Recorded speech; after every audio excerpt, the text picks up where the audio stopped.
Update naman tayo sa lagay ng panahon mula sa ating ka-weather, BNC resident meteorologist Benison Estareja. Benison?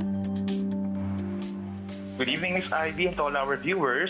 Meron tayong update regarding po kay Tropical Depression Luis.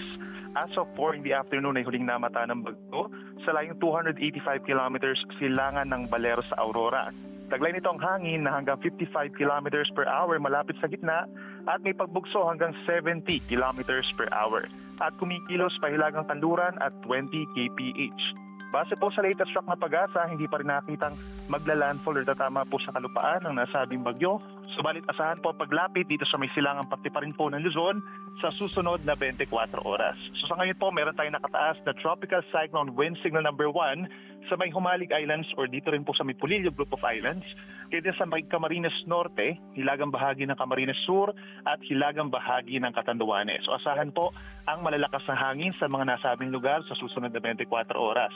Pagdating naman sa mga pagulan, asahan po yung hanggang 100 millimeters o yung mga posible magdulot ng mga pagulan ng pagbaha at pagguho ng lupa.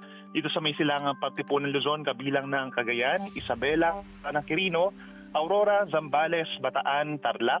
Dito rin po sa may Bulacan, hanggang dito sa may Quezon Province, asahan po yung mga pagulan na maaaring magdulot nga ng pagbaha. So posible ang mga heavy rainfall warnings at rainfall advisory sa mga nabanggit na lugar. Habang natitirang bahagi po ng Luzon, including Metro Manila plus Western Visayas, asahan po within 24 hours yung mga generally light to moderate rains.